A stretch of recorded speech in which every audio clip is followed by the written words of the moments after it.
नमस्कार मित्रांनो, सकाळचे वाजलेत 5 आणि आम्ही आता बैरोगर सर करण्यासाठी स्टार्ट करतोय. धन्यवाद. सकाळचे 5 वाजलेत आणि आम्ही आता जंगलातून ट्रेक चालू केलेला आहे. तर एकदा जर हुक गुतावला खुटी उपटन पण खुटा निघायचा नाही. भेटूया पुढच्या भागात.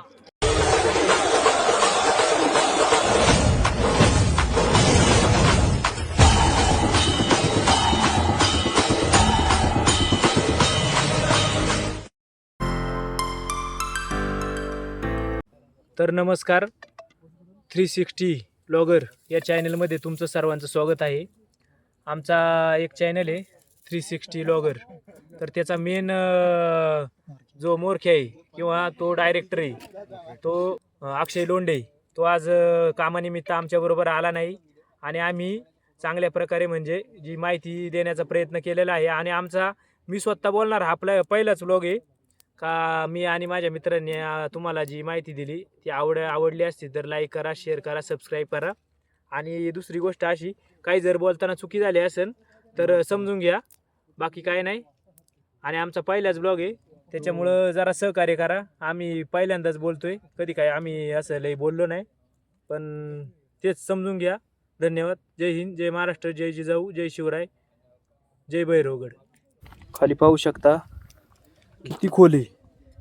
ती मुलं आहे ती खूप लहान लहान दिसतात आणि पायऱ्या जर पाहिल्या तर भीतीच वाटती.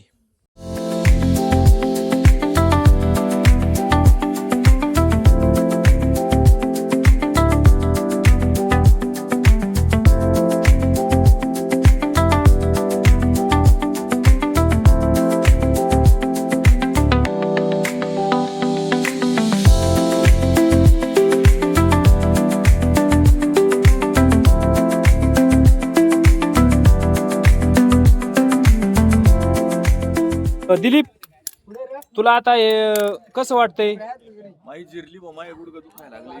नाही, हे जे आपण बेल्ट, सेफ्टी बेल्ट आणि हुक लावून जे वर चाललोय रोपनी, तर तुझं काय मत आहे? भीती वाटते का तुला? ठिकाणी रुपेची थोडी माहिती घेऊ आपण. रुपेश, थोडं माहिती सांग.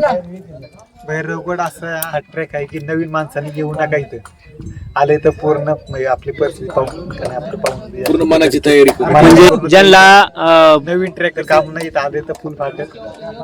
ज्यांना बीपीचा त्रास आहे, ब्लड प्रेशरचा, त्यांनी येऊ नये. किरण सर, तर आता ओंकार, 1 मिनिट सर. या ठिकाणी रोपणी पर्यटक वर चाललेले आहे, ट्रेकर्स.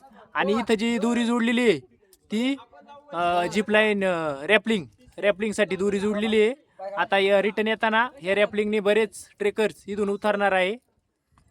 ज्याची त्याची इच्छा, ही ज्याला इच्छा आहे त्यानेच इथून उतरायचंय. आणि रॅपलिंगला सुद्धा चांगलीच. रुपेश, रॅपलिंगला फाटन का? माझी नाही फाटणार, लोकांची मला माहिती. लोकांना विचारू आपण फाटली का काय. तर चाललोय आम्ही आता वरती. तुम्हाला थोडा जीप लाईन वाल्याचा क्षण दाखवितो. पाहू शकता तो गेलाय तिथपर्यंत आणि हात सोडून फोटो काढतोय. पुढे हात सोडले त्याने, काय त्याची फाटली पण बळच हसतोय. असं झाली, जाकली 1.25 लाखाची, एकदम खतरनाक. चिलो. या ठिकाणी एक आजोबा भेटलेत आपल्याला.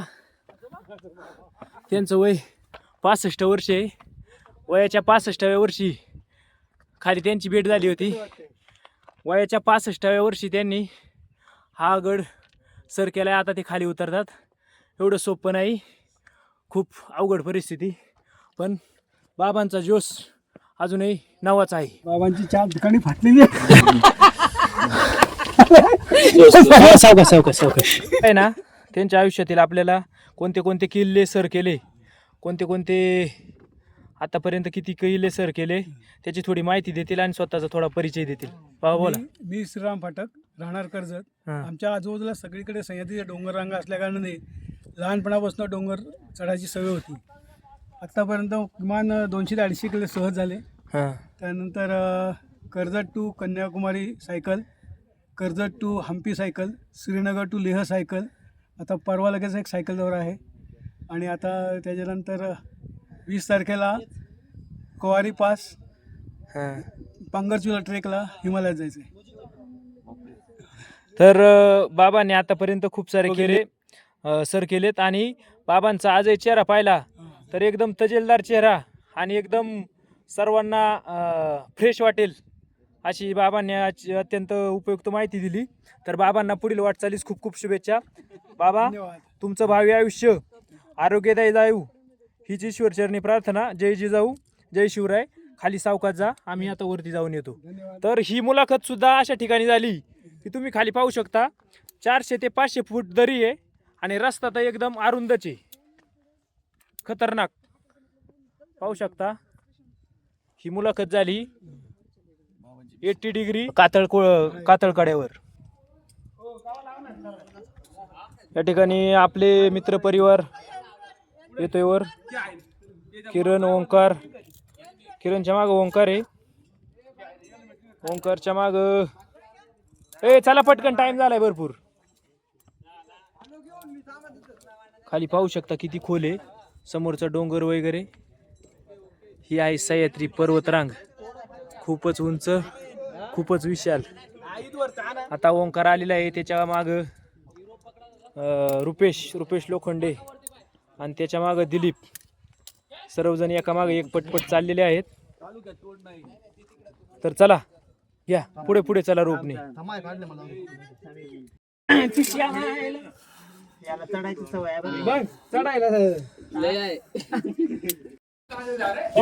तर इथे एक मोठे खंदक आहे. बहुतेक हे एक पाण्याची टाकी आहे. त्याच्यात 20-25 माणसं, 50 माणसं आरामात इथं बसू शकतात. तिथं काही ट्रेकर आलेत, चहा बनवलाय, मॅगी वगैरे बनवणार आहे आणि मस्त कार्यक्रम चालू आहे.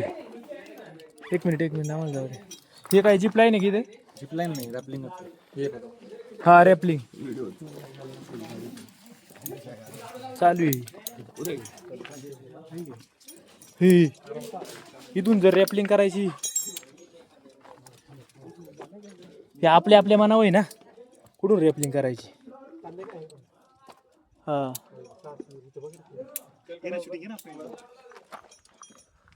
तर इथून आता एक ट्रेकर रॅपलिंग करून इथून खाली उतरणार आहे. खाली पाहिलं तर खूपच खोल आहे. पाहूयात आता कशा पद्धतीने खाली उतरतात. आणि आता ते रॅपलिंग खाली चालले. पार्टिसिपेंट का अभी ड्रोन शॉट नहीं है. शाबाश. दोनों हाथों से ग्रीन रोप पकड़ो. ग्रीन रोप. हाँ ग्रीन रोप. चलो.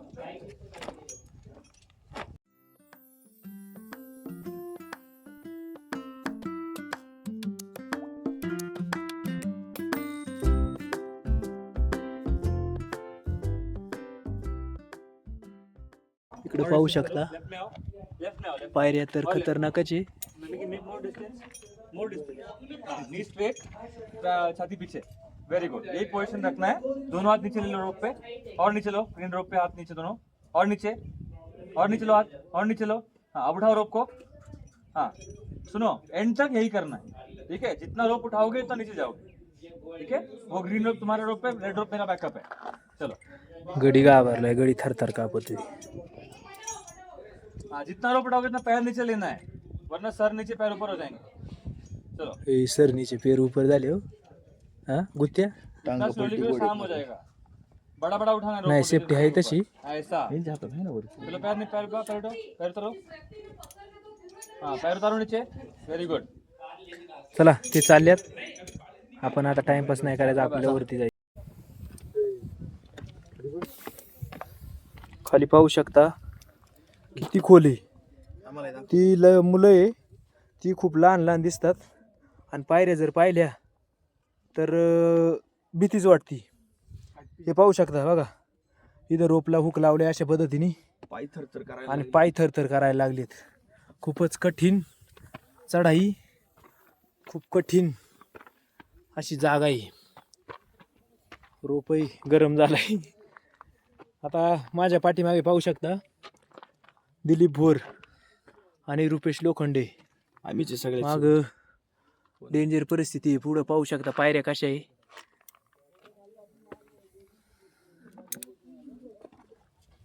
दिप्या हुकला मायवर. तर चला डर के आगे जीते. चालत राहायचं मग वर जाते. खाली बघायचंच नाही. खाली बघितलं का खूप भीती वाटते. काय काय जागी हाय जरा सेफ पाहिजे. राहिले एक 15 मिनिटाचा रस्ता. 15 मिनिटांनी आम्ही पार टॉप पॉइंटला जाणार आहे.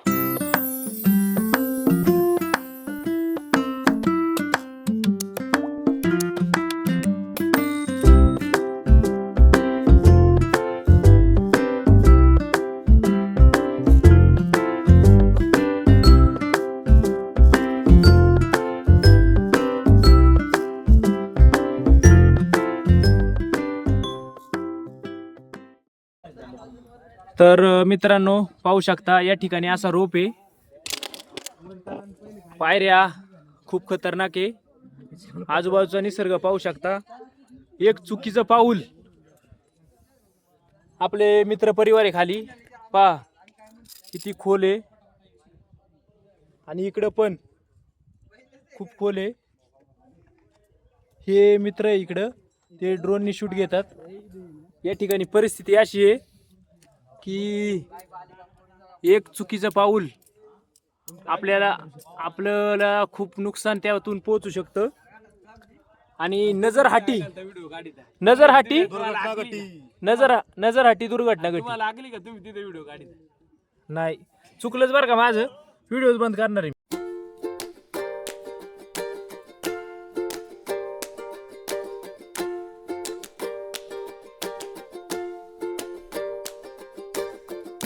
कसा होता अनुभव नारायण? खाली जर बघितलं ना खूप खोल आहे.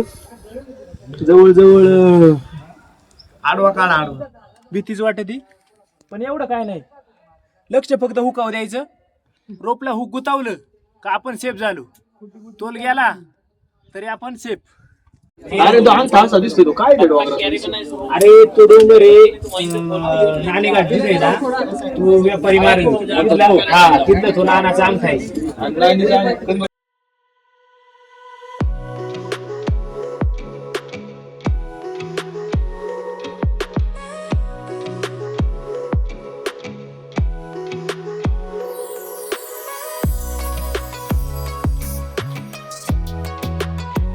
खूप कठीण परिस्थिती आहे. या वरमधून आत येणं, त्यावेळी गुतली सगळा लफडा झाला.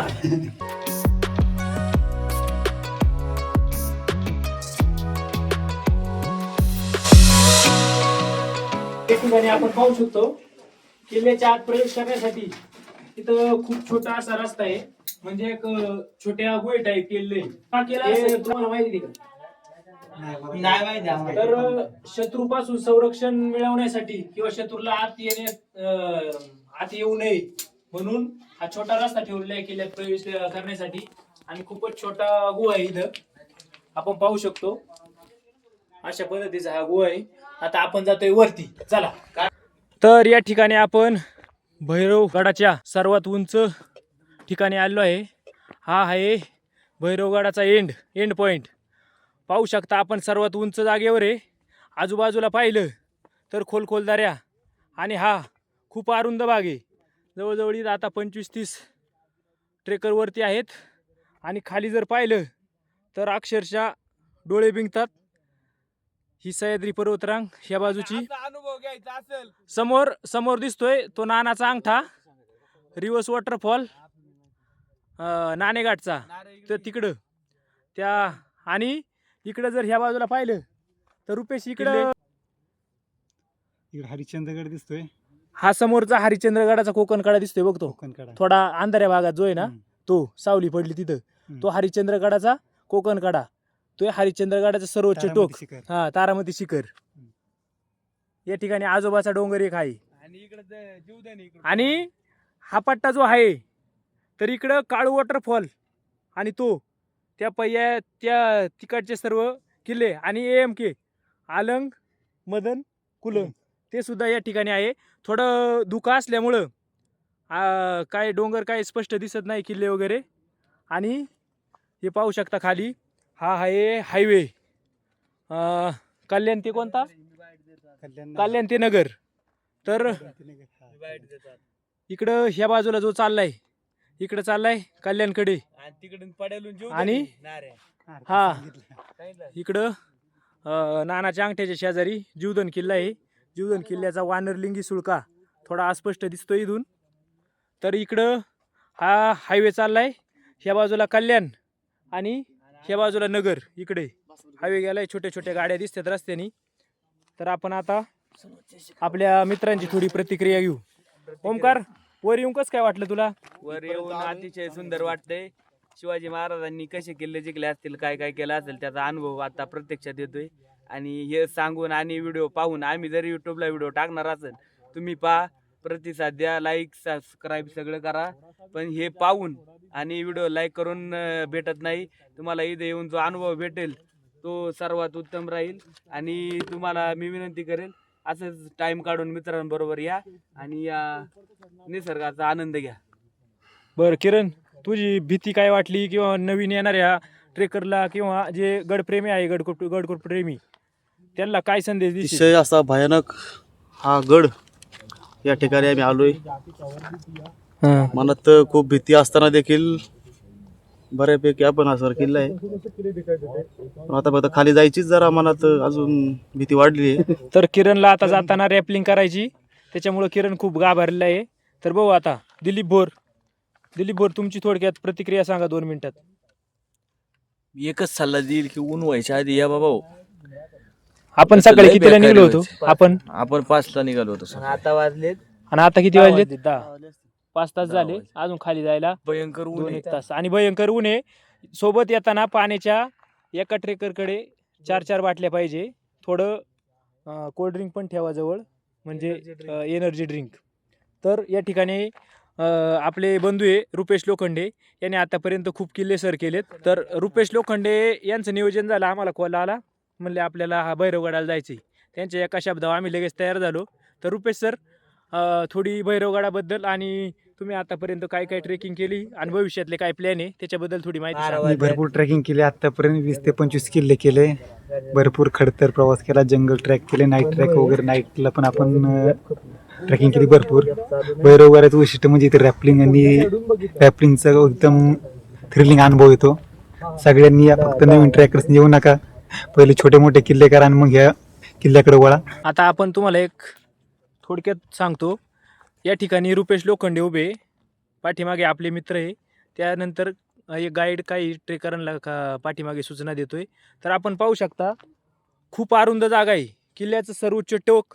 आता हा जो आहे इकडं हा सह्याद्री, तिथून हा किल्ला थोडा विभागलेला आहे. तर थोडा मधी दरी टाईप आहे. तर इथं पाहू शकता खूप अरुंद, म्हणजे जवळपास 5 फुटाची सपाट जागा आहे. आणि त्याच्यानंतर खाली पाहू शकता 1000 ते 1500 फूट खोल डायरेक्ट दरी.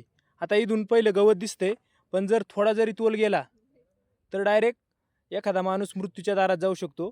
त्यामुळे इथं वर आलं तर खूप सावधानता बाळगण्याची गरज आहे. आणि हे जे वाटतंय आता मोबाईलमध्ये एवढं व्यवस्थित दिसत नाही, पण याची खरंच रुंदी आता वरती पाहू शकता. आपण जर ड्रोन कॅमेऱ्याचा जो व्हिडिओ पाहिला तर या ठिकाणी रस्त्याला कुठं 2 फूट कुठं 3 फूट, जास्तीत जास्त 5 फूट रुंद जागा आहे. त्याच्यामुळं प्रत्येकाने काळजी घ्यावी हीच विनंती. तर मला इथे एक अशी गोष्ट दाखवायची का ज्याला भीती वाटत असेल तर त्याने असे किल्ले, भैरवगडसारखे किल्ले सर करू नये. आता या ठिकाणी तुम्ही पाहिलं असेल तर इथं पाहू शकता, इथं अशी मातीची निसरडी वाटे आणि खाली डायरेक्ट 1000 ते 1500 फूट, 1000, 1500, 1.5 ते 2000 फूट इतकी खोल दरी. आणि पाहू शकता इथं एवढाच रस्ता आहे. एवढ्या रस्त्यानंतर इथं खाली डायरेक्ट दरी, कारण कोणत्याही प्रकारची सेफ्टी नाही. त्याच्यामुळं येताना प्रत्येकाने खबरदारी व सावधानता बाळगावी. हे अति उंच टोक, इथं पण कोणत्याही प्रकारची सेफ्टी नाही. आजूबाजूचा प्रदेश पाहू शकता, उंच सह्याद्रीचे डोंगर, खूप खतरनाक. क्या 2 जने पीछे वो था ना मयूर ही कोणती काट्याची झाड आहे त्यांचं नाव तर काही माहित नाही बाकी सब लोग पण मस्त आहे. त्याला वरती लाल लाल फुलं आल्यात. परत फुटणार पावसाळ्यात. अरे त्याला तसं नसते. तर या ठिकाणी आम्ही खातोय भेळ. या ठिकाणी आणली भेळ, किरणने आणली भेळ, दिलीपने आणले लाडू. फोन करतो काय आणले? माय खाली जेवण आहे पायदेश बनवायला सांगितलं. काय जेवण? चिकन वाल्यांना चिकन आणि व्हेज वाल्यांना व्हेज. बर बर. रुपेश तो काय आणले? मी सगळ्यांना पाणी आणतोय. पाणी बॉटल आणल्यात मी सगळ्यांसाठी. बर बर. बाकी काय नाही माहित काय नाही. माही फक्त लाडू दे आणि टपा टपा खायचे लोक बघत असले. आणि दिलदार किरण हा याला ओळखला का माझी रस विकला याने आणि किती पैसे कमावले? 1600 रुपये कमावले. त्याचा पुढच्या ट्रिपला आम्हाला फायदा होणार आहे. पार्टी देणार आहे. आणि हॅशटॅग सूरज भोर तुम्ही ना आल्याबद्दल तुम्हाला पण धन्यवाद. नारायण सर, आपण जरा या भैरवगडाबद्दल आम्हाला थोडी माहिती द्या. तर भैरवगडाबद्दल अशी माहिती आहे की भैरवगडाची उंची समुद्र सपाटीपासून 1 किलोमीटर म्हणजे 1000 मीटर आहे. म्हणजे फुटामध्ये सांगायचं झालं तर सरासरी समुद्र सपाटीपासून भैरवगडाची उंची 3000 फूट आहे. सरासरी 3000 फूट एवढी उंची आहे. आणि त्यानंतर भैरवगडावर वरती असा विशेष असा काही पॅसेज नाही. फक्त हा किल्ला टेळणीसाठी म्हणजे सर्वात उंच जागा आहे त्याच्यामुळं हा किल्ला मागच्या माणसाला जाऊ द्या. हा किल्ला आहे ना टेळणीसाठी बांधलेला आहे. आणि या ठिकाणातून आहे ना खूप मोठा व्यापार चालायचा. आता माग जे नानाचा अंगठा आहे तिथं सातवाहनकालीन व्यापारी मार्ग आहे नाणेघाटातून. म्हणजे कल्याण या सातवाहनकालीन कल्याणवरून डायरेक्ट प्रतिष्ठान म्हणजे आजचे पैठण म्हणजे मुंबईवरून तर पैठण म्हणजे आत्ताचे छत्रपती संभाजीनगर आणि यदवांची राजधानी पण होती देवगिरीला. असा तो व्यापारी मार्ग होता. तर त्या व्यापारी मार्ग आणि इकून हा आपण कोणत्या घाटाने आलो? माळशेज घाट. या व्यापारी मार्गावर लक्ष ठेवण्यासाठी किंवा शत्रूपासून त्याचा बचाव करण्यासाठी टेळणीसाठी हा बांधलेला किल्ला आहे. सातवाहन घराण्याचा संस्थापक राजा सिमुक त्यांनी जे सातवाहन घराण्याचा संस्थापक आहे आणि त्यांनी टेळणीसाठी बांधलेले हे किल्ले. आता या किल्ल्यांमध्ये नाणेघाट जवळील जीवधन, चावंड, हाडसर किल्ला हे किल्ले तसेच भैरवगड हे सर्व किल्ले व्यापारी मार्गावर लक्ष ठेवण्यासाठी किंवा व्यापारी मार्गाचे संरक्षण करण्यासाठी बांधलेले जवळ शिवनेरी आहे. हे किल्ले छत्रपती शिवाजी महाराजांच्या जन्माच्या आधीचे किल्ले. कारण छत्रपती शिवाजी महाराजांचा जन्म शिवनेरीवर झाला म्हणजे त्यांच्या आधीपासूनचे हे किल्ले. आणि भैरवगड बाकीच्या सर्व किल्ल्यांपेक्षा भैरवगड हा खूप खतरनाक आहे. आता आम्ही जिथं बसलोय इथं इकून 1-1.5 फूट जागा आहे. 1-1.5 फूट जागा आहे आणि खूप म्हणजे ज्याला भीती वाटते ना त्याने खरंच येऊ नये इतकी बेकार परिस्थिती आहे. आता आम्ही आलोय पण आम्ही पुढच्या ट्रेकरांना सांगू का ज्याला भीती नाही वाटत त्यांनीच या. आणि काही जागी म्हणजे किल्ल्यावर येऊन शांततेत जाणं, दुसऱ्यांना वाट देणं, व्यवस्थित रोपचा हुक वगैरे अडकवणं ह्या गोष्टी सर्व काळजीपूर्वक करा आणि शिस्तीचं पालन करा. गडकिल्ल्यांवर कोणत्याही प्रकारचा कचरा किंवा गडकिल्ल्यावर कोणत्याही प्रकारचे व्यसन ह्या गोष्टी कोणीही करू नये. आणि इथं जंगलात बरेच किल्ले जंगलातच आहे तर तिथील प्राणी मात्र म्हणजे काही ठिकाणी वानर असतात, माकड असतात, कोणतेही प्राणी असतील त्यांना कोणत्याही प्रकारे त्रास देऊ नये, त्यांना कोणत्याही प्रकारे इजा होणार नाही याची काळजी घ्यावी. गडकिल्ल्यावर कचरा ही खूप मोठी समस्या आहे. येताना आम्ही भरपूर ठिकाणी पाहिलं तर काही ठिकाणी वेफरचे पुडे आणि खूप ठिकाणी बिस्लरीच्या बाटल्या. जर आपण किल्ल्यावर पाणी पिण्यासाठी 1 लिटरची बिस्लरी वॉटर वर आणू शकतो भरलेली तर जाताना ती फक्त मोकळीच खाली न्यायची ना. तर हे खूप असं म्हणजे एखाद्याला वाटेल हे ज्ञान देतात नुसतं, तसं काय नाही. ही प्रत्येकाची जबाबदारी आहे. किल्ल्यांचे जतन संवर्धन केले पाहिजे. आणि भविष्यात आता हे किल्ले बरेचसे पडझडीच्या मार्गावर आहे तर थोडं सरकारने किंवा लोकांनी थोडं लक्ष देऊन थोडं किल्ल्यांचं संवर्धन, कुठं पडझड झालं असेल एखादं बुरुज तर त्याची दुरुस्ती वगैरे हे सर्व करावे. आणि आपल्या किल्ल्यांचे संवर्धन करावे ही सर्वांना विनंती. त्याचप्रमाणे हे किल्ले का जपायचे तर छत्रपती पुण्यश्लोक छत्रपती शिवाजी महाराज असतील, त्यांचे मावळे असतील, धर्मवीर छत्रपती श्री संभाजी महाराज असतील, ह्या गडकोटांना किंवा ह्या मातीवर, ह्या प्रत्येक मातीवर, दगडावर, खडकावर ते इथून वावरलेले, ते ह्या वाटेने चाललेले. त्यामुळे इथे आल्यावर आपण काय वागावं आणि कसं वागावं ही खूप महत्त्वाची गोष्ट आहे. त्याच्यामुळं गडकिल्ल्यांचे संरक्षण करा, जतन व संवर्धन करा. एवढंच बोलतो आणि मी थांबतो.